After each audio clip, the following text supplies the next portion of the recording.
नमस्कार, JVN TV से जुड़े हैं आप। मैं हूं हरीश पामटा। इस वक्त मैं PM Shri government model senior secondary school Rohru 1 में मौजूद हूं। शायद आपको नाम सुनकर के बहुत अटपटा लग रहा होगा, क्योंकि अब जो बॉयज और गर्ल्स सेकेंडरी रोहड़ू में थी, अब वो को एजुकेशन हो चुकी हैं। को एजुकेशन के अंतर्गत वहां पर क्लासेस लगेगी, यानी कि अब हमारे लड़कियां और लड़के साथ पढ़ेंगे। हालांकि सीबीएसई को लेकर के पहले से बहुत सारे सवाल लोगों के दिमाग में थे कि क्या दोनों को, गर्ल्स सेकेंडरी और जो बॉयज सेकेंडरी थी, क्या उन दोनों को सीबीएसई में रखा जाएगा। इसको लेकर के बड़ी लंबी चर्चा हुई। अब फाइनल डिसीजन जो गवर्नमेंट की तरफ से आया है, उसमें ये डिसीजन सामने आया है कि गर्ल्स सेकेंडरी जो गर्ल्स सेकेंडरी थी, उसको अब हालांकि को एजुकेशन जरूर हुआ है, लेकिन वो हिमाचल प्रदेश बोर्ड के अंतर्गत ही रखा गया है। और जो बॉयज सेकेंडरी थी, जिसका नाम जैसे मैंने अभी पहले भी कहा कि PM Shri government model senior secondary school Rohru 1, और जो गर्ल्स सेकेंडरी थी उसका नाम अब गवर्नमेंट उत्कृष्ट सीनियर सेकेंडरी स्कूल रोहड़ू 2 कर दिया गया है। यानी कि गर्ल्स और बॉयज दोनों नाम वहां से हट गए, क्योंकि अब को एजुकेशन हुई है। जो बॉयज जहां पर बॉयज की क्लासेस लगती थी, जिसको बॉयज सेकेंडरी कहते थे, सीबीएसई की क्लासेस अब यहीं लगेगी। और जो गर्ल्स सेकेंडरी थी, वहां पर सीबीएसई की क्लासेस नहीं रहेगी। वहां हिमाचल प्रदेश बोर्ड के अंतर्गत एजुकेशन या फिर शिक्षा का स्तर कंटिन्यू रहेगा। इसी संदर्भ में प्रिंसिपल साहब से बहुत सारी चीजें क्लियर करनी, क्योंकि एडमिशन को लेकर के बच्चे लोग परेशान थे, और उसको सक्रियता के साथ, और अंतिम चरण कहूंगा मैं, उसको लेकर के वो वक्त आ गया है कि सोमवार से एडमिशन का दौर शुरू होने वाला है। बहुत सारी बातों पर विस्तार से चर्चा करने के लिए प्रिंसिपल साहब हमारे साथ जुड़े हुए हैं। तो सबसे पहले तो आपका स्वागत। और जिस तरह से शिक्षा के क्षेत्र में सरकार द्वारा नई पहल की जा रही है, हालांकि इसके ऊपर बहुत सारी चर्चा की जानी अभी बाकी है, लेकिन उम्मीद करते हैं जिस तरह से सरकार इनिशिएटिव ले रही है सकारात्मक रूप से शिक्षा के स्तर को उज्जवल और बेहतर बनाने के लिए, होप कि वो आगे भी कंटिन्यू रहे और जो सरकार की मंशा है वो सक्सेसफुल हो। आप लोगों के लिए भी परीक्षा का दौर है, आप लोगों के लिए भी एक संघर्ष का दौर है, क्योंकि जब परिवर्तन आता है तो बहुत सारी चीजें उसमें सामने आती है, जिसमें सबको जूझना भी पड़ता है, सबको सहयोग भी करना पड़ता है। तो अभी तक क्योंकि एडमिशन को लेकर के बहुत सारे सवाल थे, तो अब एडमिशन का दौर कब से शुरू होने वाला है, क्योंकि बहुत सारे पेरेंट्स अभी इसी प्रतीक्षा में हैं कि एडमिशन लें तो कहाँ लें, क्या सीबीएसई दोनों तरफ, यानी इस पर विस्तार से बताएं प्लीज। तो सबसे पहले पामटा जी, आपका अपने स्कूल में बहुत बहुत स्वागत है, अभिनंदन जी। Thank you. क्योंकि आप इस विद्यालय के पुराने स्टूडेंट रहे हैं। आज हमारे लिए भी बड़े गौरव और सौभाग्य की बात है। Thank you. कि जिस तरह आपका नाम दूर दूर तक फैल रहा है, सिर्फ रोहड़ू में नहीं, आप हर तरह के आ जाए, चाहे रोहड़ू के मुद्दे हो, चाहे जो हमारे साथ लगते क्षेत्र है, उन मुद्दों को उठाते हैं। तो हमें बड़ा अच्छा लगता है कि हमारे स्टूडेंट है इस तरह जो हम सोसाइटी के लिए वर्क कर रहे हैं, हम डायरेक्टली कह सकते हैं कि एक देश सेवा के लिए कार्य कर रहे हैं। Thank you. तो ये हमारे लिए भी बड़ी गौरव की बात है। तो बाकी जिस तरह आपने शुरू में ही कहा था कि खासकर मैं उन्हीं बातों पे पहले आऊंगा कि सबसे पहले तो जिस तरह के हम शिक्षा विभाग में जो बदलाव देख रहे हैं, शायद मैं छोटा बदलाव नहीं बोलूंगा, एक तरह से बड़े ऐतिहासिक बदलाव है जी। तो जो ये बदलाव हुए हैं, इन बदलावों का जो सीधा सीधा असर इस विद्यालय पे भी हुआ है जी। तो यदि हम इन बदलावों की थोड़ी बात करते हैं, तो जिस तरह ये विद्यालय आज तक जी, जैसा कि आपने शुरू में बताया था कि आज तक ये सिर्फ लड़कों के लिए ये विद्यालय था जी, और सीनियर सेकेंडरी स्कूल था। जी। 6 to 12th क्लास तक यहाँ लड़के शिक्षा ग्रहण कर रहे थे जी। शायद जब आपका समय भी था तभी तो यहाँ लड़के होते, शायद थोड़ा बीच में एक समय आया था कि शायद साइंस क्लासेस में कुछ कोएड शुरू किया था जी। और बाद में गर्ल्स स्कूल में सेपरेट कर दिया गया था जी। तो बाकी जिस तरह ये 6 to 12 तक क्लासेस लगती थी, तो अब आज की डेट में जो ये स्कूल है, प्री प्राइमरी से लेकर के +2 तक एक ही स्कूल हो गया है। तो 3 साल से बच्चे से लेके 3 साल से 12वीं मतलब प्री प्राइमरी में जो बच्चे की एंट्री एज है स्कूल में, वो इसी स्कूल में होगी। और जो स्कूल की जो पासिंग आउट एज है, पासिंग आउट क्लास है, वो भी इसी क्लास से बच्चा, इसी स्कूल से बच्चा बाहर जाएगा जी, कॉलेज की तरफ से। बिल्कुल कॉलेज जो स्कूली लाइफ है वो पूरी इसी स्कूल में उस बच्चे की रहेगी। तो सवाल ये था, लोगों में कंफ्यूजन ये था कि क्या बॉय, क्योंकि को एजुकेशन तो हो गई है, जो गर्ल्स कैंडी और बॉयज को मर्ज कर दिया, उसको को एजुकेशन कर दिया गया है। लेकिन सवाल लोगों का ये था कि क्या इसी इंफ्रास्ट्रक्चर को यूज किया जाएगा, इसीलिए मैंने स्कूल 1 और स्कूल 2 नाम दिया। बिल्कुल बिल्कुल बिल्कुल। अब जो गर्ल्स कैंडी है उसको भी मर्ज कर दिया गया को एजुकेशन में, बॉयज कैंडी को भी मर्ज कर दिया गया है।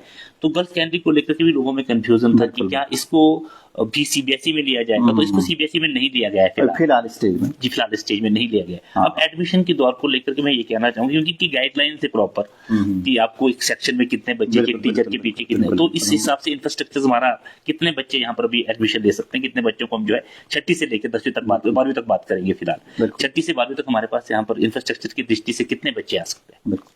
अच्छा पामटा जी, तो हम वहीं से आगे चलते हैं जहाँ तक ये बदलाव की बात है। एक तो 6 वो right from the pre primary to +2 तक एक स्कूल रहेगा, और सेकेंडली कोई बॉयज स्कूल नहीं है, कोई गर्ल्स स्कूल नहीं है, अब ये को एजुकेशन स्कूल हो गया है, सिर्फ बोर्ड का फर्क है। हाँ, जो सबसे बड़ा बदलाव हुआ है वो है इंट्रोडक्शन ऑफ सीबीएसई बोर्ड। जी जी जी, बस शायद ये पहली बार हिमाचल में ऐसा हो रहा है कि जो सरकारी स्कूल है उनको भी सीबीएसई बोर्ड में लिया जा रहा है। जी जी। तो इसके पीछे जितना भी हमारा मंथन हुआ है, हमारे विभाग अधीक्षकों से हमारी बात हुई है, तो उनका यही कहना है कि खासकर यदि हम सीबीएसई बोर्ड की बात करते हैं, जिस तरह हमारे पास नवोदय विद्यालय है, केंद्रीय विद्यालय है, जहाँ पे सीबीएसई बोर्ड गवर्नमेंट स्कूल में चल रहा है, उनके बहुत अच्छे रिजल्ट हमारे को आ रहे हैं। तो गवर्नमेंट चाहती है कि जो हमारे सरकारी स्कूल है वहाँ के बच्चों को भी सीबीएसई बोर्ड की फैसिलिटीज मिले। तो इसके तहत अभी जो फर्स्ट चरण में जिस तरह देखे होंगे, पहले 100 स्कूल सीबीएसई बोर्ड के तहत लिए गए थे, अब इनकी संख्या लगातार बढ़ रही है, बहुत से स्कूल साथ साथ। हाँ, पहले सवाल ये भी था कि क्या कहीं सरकार ऐसा ना हो कि दोहरी रीति पे खड़े कर दे हिमाचल प्रदेश को, और इससे बेहतर है कि इसको कंटिन्यू रखेंगे कि नहीं रखेंगे। तो इस संदर्भ में भी निश्चित रूप से सरकार की तरफ से सकारात्मक रुझान है। बिल्कुल, सरकार इसमें बहुत पॉजिटिव है और बड़ा गहरा मंथन हुआ इस पे, बड़ा बहुत बिहाइंड द सीन बहुत वर्किंग हो रही है इस पे, और सरकार बहुत गंभीर है इस विषय को लेकर के। जी जी। हमें तो ये लगता है कि खासकर जो ये इनिशिएटिव है सरकार का सीबीएसई बोर्ड को इंट्रोड्यूस करने का, मुझे तो ये लगता है कि ये सरकारी स्कूल की रिवाइवल की स्टोरी लिखेगा। जी जी। एक तरफ से संजीवनी का कार्य करेगा। जी। तो हम सभी को इसके लिए सहयोग करना चाहिए, चाहे हम अध्यापक है, चाहे हम एक पेरेंट्स की पॉइंट ऑफ व्यू से बात करते हैं। जी। तो जो भी जिस तरह के स्टेक होल्डर है, सबको इसमें सहयोग करने की बहुत आवश्यकता है। परिवर्तन में थोड़ा समय तो लगता है, कुछ प्रॉब्लम्स भी आएगी, कई लोगों को सफर भी करना पड़ेगा, पर अल्टीमेटली ये है कि शायद ये बच्चों की वेलफेयर के लिए बहुत अच्छी चीज है, खासकर जो सरकारी स्कूल में बच्चे पढ़ रहे हैं। अच्छा, तो जिस तरह आप बात कर रहे थे कि हम यहाँ कितने बच्चों को एडमिट कर पाएंगे, कितने बच्चों को अकोमोडेट कर पाएंगे। अच्छा, जब जो हमारा इनिशियल स्टेज था, जब हमने सीबीएसई के लिए अप्लाई किया था, तो हम इस तरह की डायरेक्शन दी कि आप दोनों स्कूल को क्लब करें, बॉयज स्कूल और गर्ल्स स्कूल दोनों के इंफ्रास्ट्रक्चर को क्लब करें। तब उस तरह से हमने जब अप्लाई किया था तो हमें 41 सेक्शन अलॉट हुए थे। जी। तो 41 सेक्शन का मतलब कि अराउंड हम 1600 स्टूडेंट को अकोमोडेट कर सकते थे। जी। तो हाल ही में गवर्नमेंट ने इसमें एक नई डायरेक्शन दी कि जो गर्ल्स स्कूल है वो एचबी बोर्ड में ही रहेगा, और जो ये वाला स्कूल है, जो लीडिंग स्कूल बॉयज स्कूल है, इसको सीबीएसई बोर्ड के तहत लिया गया। जी जी। तो इसके पीछे एक ये कारण था कि यदि हम ये दोनों स्कूल को सीबीएसई बोर्ड में ही रखते जी, तो शायद क्योंकि सीबीएसई बोर्ड में कुछ उनके क्राइटेरिया है, स्ट्रॉन्ग क्राइटेरिया है एक तरह के, कि जो सेक्शन है उनका रिस्ट्रिक्टेड है, उन्होंने किया पर सेक्शन 40 स्टूडेंट, 40 to 45 मैक्सिमम, उससे ज्यादा बच्चे एक सेक्शन में नहीं रह सकते। तो हो सकता था कि उस दिशा में, उस स्थिति में शायद कुछ जो हमारे स्कूल में ही पढ़ रहे बच्चे शायद वो उससे बाहर हो जाते। तो उन्हीं के लिए गवर्नमेंट ने ये इनिशिएटिव लिया है कि वो बच्चे सफर ना हो, जो रोडू में पढ़ रहा बच्चा है वो रोडू में ही पढ़े। तो इसके लिए उन्होंने पैरेलल इसी चीज को रोकने के लिए तो जो हमारा पैरेलल दूसरा स्कूल है उसको एचबी बोर्ड में रखा और इस स्कूल को सीबीएसई में किया। तो आज की डेट में जो लोगों के अंदर कंफ्यूजन है उसको दूर करने के लिए आपके माध्यम से हम इस चीज को दूर कर सकते हैं कि बच्चों में भी कंफ्यूजन ना रहे, पेरेंट्स में भी कंफ्यूजन ना रहे किसी तरह का। तो उनके लिए क्लियर है, जो पेरेंट्स अपने बच्चे सीबीएसई स्कूल में पढ़ाना चाहते हैं, चाहे वो लड़का है चाहे वो लड़की है, उनका इस विद्यालय में बहुत बहुत स्वागत है। स्वागत के साथ एक सवाल और भी है, क्योंकि हमारे पास 1000 बच्चे ही रहने हैं यहाँ पर, और जो दोनों स्ट्रेंथ को मैं जो एनालाइज कर पाया, जो स्टडी कर रहा हूँ पिछले एक महीने से, 1500-1600 बच्चे हैं लगभग। बिल्कुल बिल्कुल।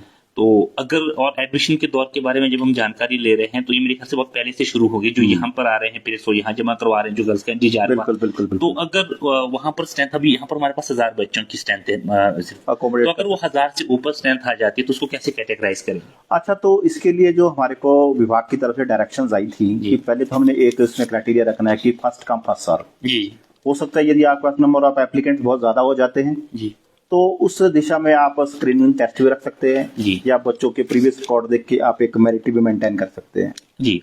तो हम भी इन स्थिति पे, इन चीजों पे सोच रहे हैं कि किस तरह कैटेगराइज किया जाए, लोगों को बता दिया जाएगा। जी। पहले तो जो ये स्टेज है हमारी, जिस तरह हमारे स्कूल 12 फरवरी से ओपन हो गए हैं, जी। तो पेरेंट्स को सबको ये था कि स्कूल सीबीएसई स्कूल हो गया है, तो बहुत से पेरेंट्स ने रुचि दिखाई, बहुत से पेरेंट्स हमें, तो हमने पेरेंट्स को बोला कि आप पहले अप्लाई कीजिए, जी। है ना।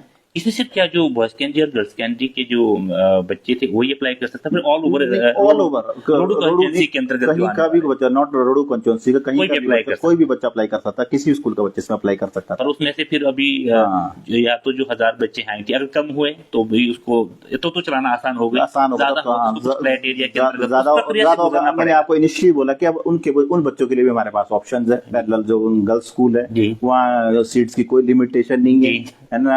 ऐसे हिमाचल प्रदेश बोर्ड भी करता, ज्यादा स्ट्रिक्ट तो ज्यादा अच्छा ना। वही ना कि पहले तो हमें ये कि हर बच्चे को शिक्षित करना है, कोई भी बच्चा शिक्षा से वंचित ना रहे। जी। पहले सरकारी स्कूल तो सब बच्चों के लिए ओपन ये है, भी। तो खासकर जो ये सीबीएसई स्कूल है, थोड़े इनको स्पेशलाइज स्कूल बनाने जा रहे हैं। जी। तब इसमें इस तरह की जो हमारे निरंतर प्रक्रिया जो आगे हाँ बिल्कुल प्रक्रिया है। आज आप देख रहे हैं कि 100 स्कूल हुए, तो अगले फेज में और 100 स्कूल होंगे। इस तरह ये चीजें बढ़ती रहेगी, जो हमें लगता है। जी।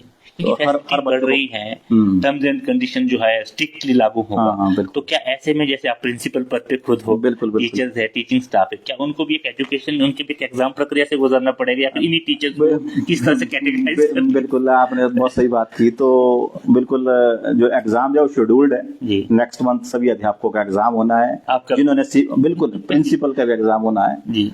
तो बिल्कुल हम क्या रहे इसके लिए, है ना। जी। हम चाहते हैं कि खासकर जब गवर्नमेंट इन अच्छा इनिशिएटिव ले रही है कि अच्छे लोग आ गए हैं, जो भी जिनको लगता है कि हम सीबीएसई स्कूल्स में वर्क करने के लिए अपने आप को कैपेबल समझते हैं, वो जरूर आगे आए।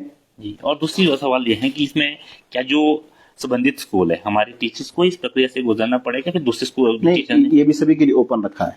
अच्छा, इसमें सारे कोई भी टीचर इसमें अप्लाई कर सकता है, कहीं भी जो गवर्नमेंट सेक्टर में अच्छा, सर्व उस करता है। बेस पे फिर चूज किया जाएगा स्टाफ, और जो एक मेरिट लिस्ट बनेगी, वो प्रेफरेंस ऑर्डर देंगे। मतलब स्टाफ में एक भी कमी नहीं होगी, स्टाफ फुलफिल होगा। नहीं, कमी तो शायद अभी भी नहीं है ना। जी। अच्छा, हमारा सीबीएसई के साथ जिस तरह से मतलब पढ़ा है ना, हाँ बिल्कुल, आपकी टर्म मेनली उसमें जो नंबर ऑफ टीचर बहुत ज्यादा हो जाएंगे। जी जी। क्योंकि सेक्शन वाइज पोस्ट का बंटवारा होता है। जिस तरह अभी हम देख रहे हैं कि हमारे पास जिस तरह लेक्चर इंग्लिश 2 पोस्ट है। जी।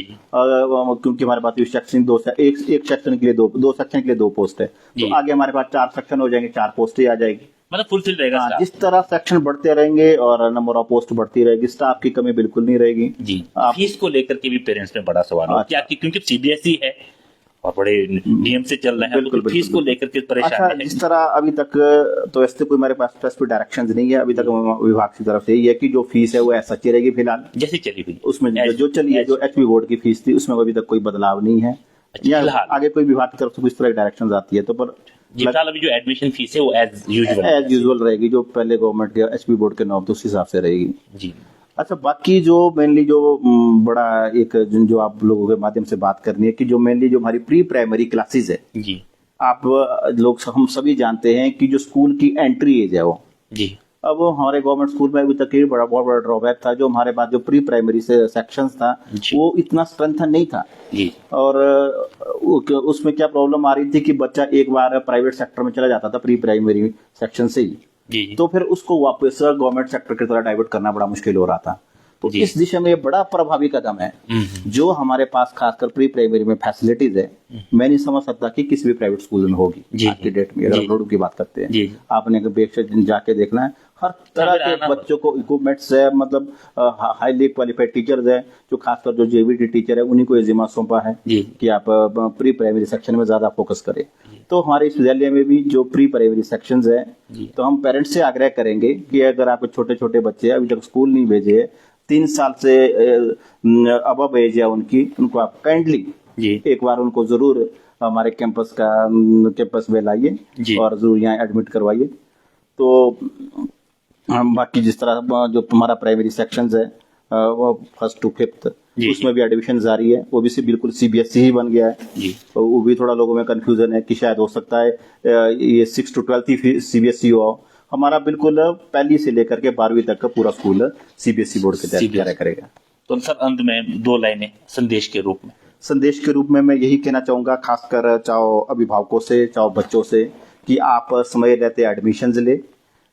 ऑनवर्ड मंडे को हम एक अपना जो अभी तक जितने हमारे पास फॉर्म अभी तक आए हैं दोनों जगह यहाँ दोनों जगह उनको हम consolidate school one, school two करके एक सेक्शन, पहले सेक्शन की जो मेरिट लिस्ट है उसको डिस्प्ले करने जा रहे हैं। जी जी और जो मंडे से उनकी एडमिशन शुरू हो जी। जाएगी। हमने आपको पेरेंट्स को टेलीफोन के लिए कंफर्म करवा दिया है कि आप मंडे को अपने बच्चों को एडमिट करवाइए। जी। और मंडे ऑनवर्ड फिर हमने 3 दिन और रखे हैं। शायद कुछ पेरेंट्स अप्लाई नहीं कर पाए, दूरवर्ती क्षेत्र से भी आ सकते हाँ हैं। बिल्कुल जिन तक अभी तक शायद इन्फॉर्मेशन नहीं पहुंच पाई जी। सीबीएसई स्कूल के रिगार्डिंग, जी। तो उन पेरेंट्स के लिए भी हमने एक अपॉर्चुनिटी रखी है कि जो मंडे से वेडनेसडे तक 3 दिन हम और उनको दे रहे हैं जी। कि वो अप्लाई कर सकते हैं। अभी हमारे सोमवार पास मंगल बुधवार सोमवार मंगलवार बुधवार अभी हमारे पास वैकेंसीज है। जी। हर क्लास में वैकेंसीज है जी है ना। मतलब they can apply हाँ, दे कैन अप्लाई। within, जो 3 हमारी एडमिशंस होगी अभी प्री प्राइमरी से लेकर के 9th क्लास तक होगी, क्योंकि जो 10th क्लास है हमारी वो हमारे एचपी बोर्ड में ही रहेगी। जी जो अपकमिंग सेशंस है हमारा, जी। और +2 का हमारा एचपी बोर्ड में रहेगा। तो अभी जो हमारी एडमिशंस होगी प्री प्राइमरी से लेकर के 9th क्लास तक हर क्लास के लिए होगी। जी जी। उसमें अपने पुराने बच्चे भी लेंगे, फ्रेश बच्चे लेंगे, सभी अप्लाई ये कर 10वीं और 12वीं की कब करेंगे फिर? जो 10वीं और 12वीं की एडमिशन है, जो बच्चे ऑलरेडी हमारे पास इस बार 10वीं में है, जो 9th में जो बच्चा है अभी उसने फाइनल एग्जाम में अपीयर होना है, जी जी। उन्हीं बच्चों को हम 10th के लिए कैरी करेंगे। अच्छा, जो बच्चे मतलब इस साल इस साल 10th और +2 नहीं रहेगी। 10th और +2 हमारे सीबीएसई बोर्ड में नहीं रहेंगे इस बार तो जो है जिन बच्चों को हम इस बार 9th में एडमिट कर रहे हैं और जिन बच्चों को आगे हम +1 में एडमिट करेंगे, जी। वो नेक्स्ट ईयर जो उनकी बोर्ड क्लासेस होगी 10th और +2 वो सीबीएसई बोर्ड के तहत जाएंगे। जो वहीं से जाएंगे। बिल्कुल। तो अभी 10th और +2 को नहीं लग रही है। जो इस साल की 10th और +2 है वो सीबीएसई बोर्ड में नहीं रहेगी, वो एचपी बोर्ड में ही रहेगी। जी। तो मैं चाहता हूँ कि जाते जाते आप दोनों स्कूलों के नाम भी अनाउंस कर दें, क्योंकि अब गर्ल्स और बॉयज बिल्कुल लोगों को बहुत कंफ्यूजन अभी है। हम जहाँ बैठे अब जिसको पहले जो बॉयज कैंप होता था, बिल्कुल। इसका नाम अगर मैं सही हूँ तो PM Shri government model senior secondary school बिल्कुल आप सही है, स्कूल 1 1 और जो दूसरा है वो गवर्नमेंट उत्कृष्ट senior secondary school road 2 boys और गर्ल्स काट दिया रोड गया। 2 बॉयज 2। और जो खासकर पेरेंट्स से भी जो थोड़ा हमारे को फीडबैक आ रही है कि जो लड़के हैं कहते हैं वो गर्ल्स स्कूल जाने के लिए थोड़ा रिलेक्टेंट फील कर रहे हैं, जी। और जो अपना लड़की माहौल बना हुआ है। हाँ उनका माहौल बना हुआ स्कूल से जो लगाव और प्यार होता है जी। वो छोड़ नहीं पा रहे जी। हैं। तो अब ऐसा नहीं है, जो लड़कों के लिए भी स्कूल ओपन है, लड़कियों के लिए भी उस स्कूल की वही पोजीशन है। जी। लड़के वो एडमिशन ले सकते हैं, लड़के वो एडमिशन ले सकते हैं एजुकेशन के हिसाब से, डिसिप्लिन के हिसाब से। जिन बच्चों ने सीबीएसई बोर्ड में एडमिशन लेनी है जी। वो समय रहते मंडे ट्यूसडे वेडनेसडे उनके लिए हमने 3 दिन और रखे हैं। जी। वो 3 दिनों में अप्लाई कर ले। जी अगर वो मेरिट में यहाँ आते तो उनकी एडमिशन यहाँ हो जाएगी। जी। और बाकी तो जो दूसरा स्कूल है हमारा जी। जो दशालनी में है, अब हम गर्ल्स स्कूल नहीं बोलेंगे उसको, जी जी। तो वो Part 2 बोलेंगे। बिल्कुल वहाँ कोई रिस्ट्रिक्शंस नहीं है नंबर ऑफ सीट्स की। जी। वहाँ आपके लिए एडमिशन ओपन है। हाँ, hopefully next year भी हम clear ये होगा। चाहते हैं कि जो बच्चे हमारे पास पढ़ रहे हैं, चाहे यहाँ थे चाहे दिशानी वाले स्कूल में थे, उन सभी बच्चों को हम यही अकोमोडेट कर पाए, कोई भी बच्चा इस तरह सफर ना रहे, जी। मतलब कि इतना वो प्रयास किया जाए। एडमिशन से वंचित ना हो। जी। यही हमारा प्रयास है। Thank you sir, thank you बहुत बहुत धन्यवाद एक बार फिर से इस विद्यालय में आने के लिए। ये मेरा पता नहीं आपका अपना विद्यालय है। Thank you. तो इस खबर के साथ कि सीबीएसई की जो प्रक्रिया है एडमिशन की उसको कंटिन्यू रखा गया है और आप लोग सोमवार से आकर के जो है बातचीत कर, अभी मैं नंबर मेंशन करूंगा स्कूल स्टाफ का, उसमें 2-3 नंबर मेंशन करेंगे क्योंकि एक ही पे फिर भीड़ लग जाएगी। आप डिफरेंट टाइप्स ऑफ जो नंबर है वहां पर कॉल करके सारी इन्फॉर्मेशन ले सकते हैं। तो ये बात के साथ गर्ल्स और बॉयज नाम काट करके अब जो को एजुकेशन हो चुका है, जहां मैं बैठा हूँ वो PM Shri government model senior secondary school Rohru है, जिसका बॉयज कैंडी के नाम से जानते थे और इसको जो है सीबीएसई कर दिया गया। मैं हरीश पामटा स्मैश में पर इस विषय को लेकर के विस्तार से और भी चर्चा करते रहेंगे। जुड़ रहिए JVN टीवी के साथ।